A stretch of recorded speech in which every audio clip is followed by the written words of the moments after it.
여러분 반갑습니다. 10월 12일 주일 동덕 학생부 청년부 예배를 시작하도록 하겠습니다. 함께 찬양으로 우리의 고백을 드리며 함께 나아가겠습니다.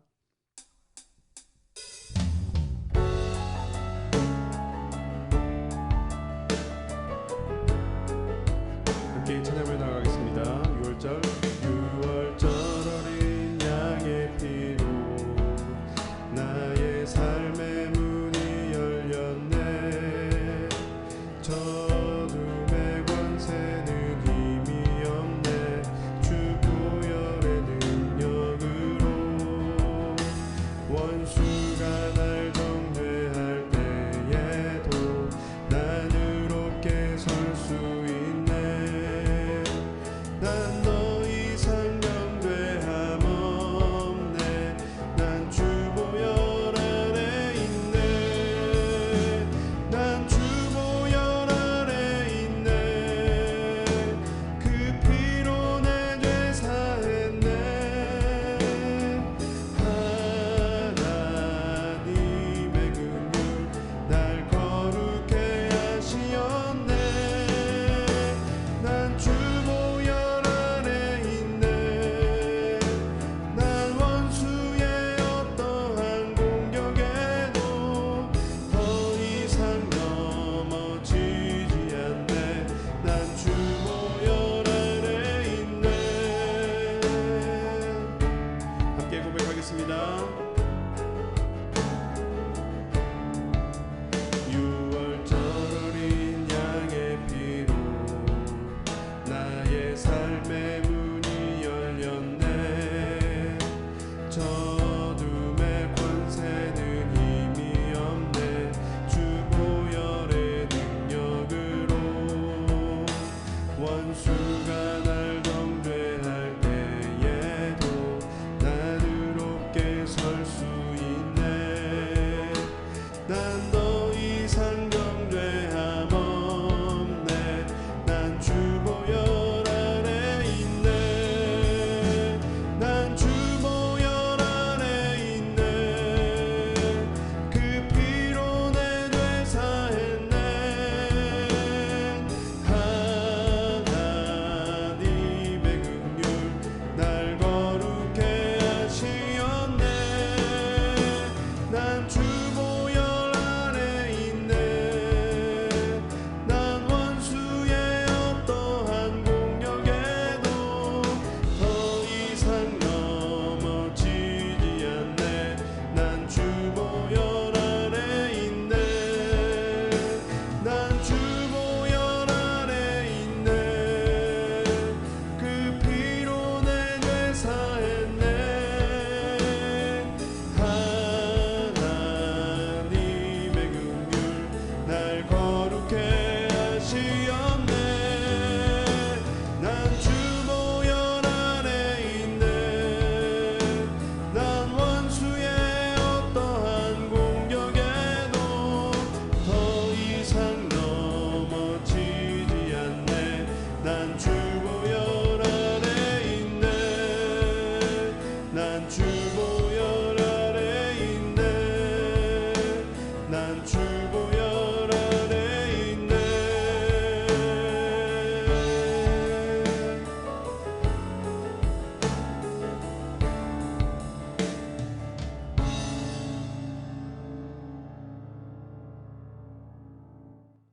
사도신경으로 우리의 신앙을 함께 고백하도록 하겠습니다. 나는 전능하신 아버지 하나님 천지의 창조주를 믿습니다. 나는 그의 유일하신 아들 우리 주 예수 그리스도를 믿습니다. 그는 성령으로 잉태되어 동정녀 마리아에게서 나시고 본디오 빌라도에게 고난을 받아 십자가에 못 박혀 죽으시고 장사된 지 사흘 만에 죽은 자 가운데서 다시 살아나셨으며 하늘에 오르시어 전능하신 아버지 하나님 우편에 앉아 계시다가 거기로부터 살아있는 자와 죽은 자를 심판하러 오십니다. 나는 성령을 믿으며 거룩한 공교회와 성도의 교제와 죄를 용서받는 것과 몸의 부활과 영생을 믿습니다. 아멘. 네, 함께 광고입니다. 코로나 2단계 또 10월 17일까지 저희가 알고 있는데 아마 그 이후로는 백신을 받고 있는 사람들을 위주로 해서 위드 코로나라고 함께 일상으로 돌아가고자 하는 움직임이 있는 것 같습니다. 우리 교회도 긴 코로나에 온라인으로만 예배를 드리다 보니까 성도님들께서 또 예배 드리는 거에 대한 어려움도 호소하시고 하시는 부분들도 계시고, 또 교회 어려운 부분들, 환우분들, 교회 리모델링 공사를 위해서 같이 기도하려고 합니다. 여러분, 대면 예배든 온라인 예배든 사실 전도사인 저의 기준에 있어서는 사람마다 차이가 있을 수 있겠지만 둘 다 같은 예배입니다.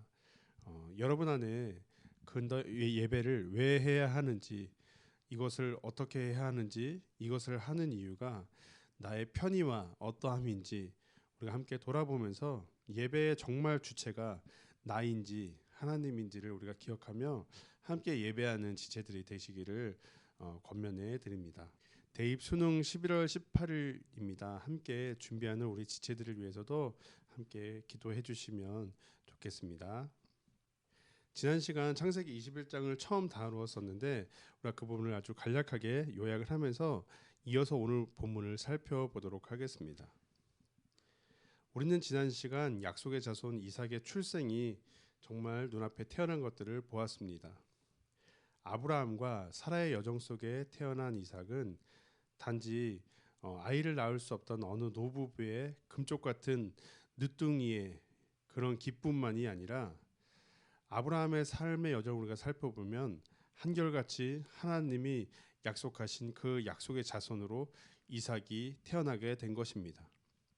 그런데 그 약속의 자손 이삭은 에덴 동산에서부터 이미 약속하신 뱀의 머리를 상하게 할 여자의 후손 곧 예수님의 모습을 담고 있었다고 우리가 배웠습니다. 때문에 사도 바울은 창세기 15장에 하나님의 약속을 보며 하늘의 별을 보시며 약속하신 그 자손은 이미 예수 그리스도를 가리키고 있었던 것임을 사도 바울은 창세기를 들어서 말하고 있었습니다. 그리고 아브라함의 삶을 통해서 우리는 약속의 후손은 우리의 행실을 근거하는 율법이 아니라 하나님의 약속과 말씀에 근거한 은혜로 주어지는 것임을 배웠습니다. 사람 스스로의 행실을 근거로 하나님의 기준에 이룰 수 없음을 우리는 구약의 율법과 역사를 통해 배웠습니다. 때문에 하나님은 그러한 존재임에도 불구하고 그들을 사랑하셔서 그 아들 예수님을 보내어 주심으로 우리를 하나님의 기준에 이룰 수 없는 우리를 예수님을 통해 하나님의 기준에 이르는 하나님의 백성, 하나님의 자녀라는 신분을 가능하게 하셨습니다. 바로 우리의 행함의 근거로 내오는 율법이 아니라 하나님께서 은혜로 주시는 은혜임을 우리 성경이 말해주는 것이었습니다. 함께 오늘은 그 창세기 21장의 두 번째 이야기, 육으로 난 이스마엘, 약속으로 난 이삭에 대해서 함께 살펴보도록 하겠습니다. 오늘 본문을 함께 보도록 하겠습니다. 아이가 자라매 젖을 떼고 이삭이 젖을 떼는 날에 아브라함이 큰 잔치를 베풀었더라. 사라가 본즉 아브라함의 아들 애굽 여인 하갈의 아들이 이삭을 놀리는지라. 그가 아브라함에게 이르되 이 여종과 그 아들을 내쫓으라. 이 종의 아들은 내 아들 이삭과 함께 기업을 얻지 못하리라. 아브라함이 그의 아들로 말미암아 그 일이 매우 근심이 되었더니 하나님이 아브라함에게 이르시되 내 아이나 내 여종으로 말미암아 근심하지 말고 사라가 내게 이른 말을 다 들으라. 이삭에게서 나는 자라야 네 씨라 부를 것임이니라. 그러나 여종의 아들도 내 씨니 내가 그로 한 민족을 이루게 하리라. 아브라함이 아침에 일찍이 일어나 떡과 물 한 가죽 부대를 가져다가 하갈의 어깨에 메어주고 그 아이를 데리고 가게 하니 하갈이 나가서 브엘세바 광야에서 방황하더니 가죽 부대에 물이 떨어진지라. 그 자식을 관목더물 아래에 두고 아이가 죽는 것을 참아 보지 못하겠다 하고 화살 한바탕 거리 떨어져 마주 앉아 바라보며 소리내어 우니 하나님이 그 어린아이의 소리를 들으셨으므로 하나님의 사자가 하늘에서부터 하갈을 불러 이르시되 하갈아, 무슨 일이냐? 두려워하지 말라. 하나님이 저기 있는 아이의 소리를 들으셨나니 일어나 아이를 일으켜 내 손으로 붙들라. 그가 큰 민족을 이루게 하리라. 하나님이 하갈의 눈을 밝히셨으므로 샘물을 보고 가서 가죽 부대에 물을 채우다가 그 아이에게 마시게 하였더라. 하나님이 그 아이와 함께 계시매 그가 장성하여 광야에서 거주하며 활 쏘는 자가 되었더니 그가 바란 광야에 거주할 때 그의 어머니가 그를 위하여 애굽 땅에서 아내를 얻어 주었더라. 오랜 기다림과 하나님의 때에 이삭이 태어나면서 하나님의 약속이 이루어졌습니다. 창세기의 이 저자는 이삭이 태어난 후에 하나의 사건을 오늘 우리에게 보여줍니다. 이삭이 태어나고 젖을 뗄 무렵 먼저 태어난 이스마엘이 이삭을 희롱하고 놀리는 사건을 사라가 보게 되고, 이 사건이 발단이 되어서 집에서 하갈과 이스마엘이 쫓겨나는 상황이 일어나게 됩니다.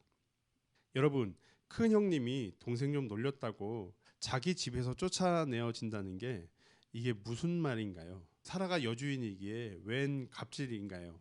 그 쫓아내는 이야기의 의미도 오늘 함께 설교 속에서 잘 살펴보도록 하겠습니다. 오늘 본문의 부분적인 이 사건은 창세기 16장의 모습과 많이 엇비슷해 보입니다. 혹시 시간이 되시는 청년들도 학생들은 창세기 16장을 한번 잠깐 읽고 보아도 좋을 것 같습니다. 창세기 16장에서 아이를 낳을 수 없었던 사레는 그 후손을 낳기 위해 여종을 아브라함의 첩으로 제안합니다. 그리고 얼마 지나지 않아 그 여종은 임신을 하게 되고, 여종이 임신을 하자 여주인 사라를 멸시하여 하갈은 집에서 쫓겨나는 신세가 되어버리고 맙니다. 집 밖으로 쫓겨난 하갈에게 천사는 나타나서 내 여주인에게로 돌아가 그 아래에서 복종하라고 천사는 말합니다. 오늘 본문에 이 비슷한 모습이 떠오를 것 같습니다. 오늘 창세기 21장에서의 천사는 그 하갈과 이스마엘에게 큰 민족을 이루게 하실 것이라는 하나님의 계획을 이야기해주며 결국 아브라함의 집을 떠나가게 되는 것이 오늘 본문의 이야기입니다. 오늘 본문이 창세기 16장의 모습과 많이 엇비슷해 보이지만 결과는 분명한 차이를 보이고 있습니다. 여주인에게 돌아가서 복종하는 것과 결국 쫓겨나게 되는 것, 이 둘은 어떤 차이가 있길래 비슷한 것 같아 보이나 전혀 다른 결과를 낳고 있는 것일까요? 이 두 장의 결정적인 차이는 바로 이삭이 없었고 이삭이 태어났고의 차이, 우리는 한 가지를 살펴볼 수 있습니다. 바울은 오늘 창세기 21장 이스마엘과 이삭에 대해 이렇게 말해줍니다. 기록된 바 아브라함에게 두 아들이 있으니 하나는 여종에게서 하나는 자유 있는 여자에게서 낳다 하였으며 여종에게서는 육체를 따라 낳고 자유 있는 여자에게서는 약속으로 말미암았느니라. 이것은 비유니 이 여자들은 두 언약이라. 하갈이 낳은 이스마엘을 육체를 따라 낳은 아들이라 말하고 사라가 낳은 이삭은 약속으로 낳은 아들이라고 말하면서 이 여자들은 비유로서 두 가지 언약을 가리킨다고 사도 바울은 말해주고 있습니다. 이 두 언약을 우리가 설교 몇 차례에서 들었지만 다시금 복습하는 의미로 한번 살펴보고 떠올려 보겠습니다. 바울이 말하는 두 언약은 구약과 신약입니다. 성경은 구약과 신약으로 이루어져 있습니다. 구약은 우리가 하나님의 말씀을 잘 지키면 하나님의 백성, 제사장 나라, 거룩한 백성이 됩니다. 그러나 우리가 아브라함의 삶을 보았듯 또한 성경의 역사는 하나님의 말씀과 뜻대로 사람들은 살지 않았습니다.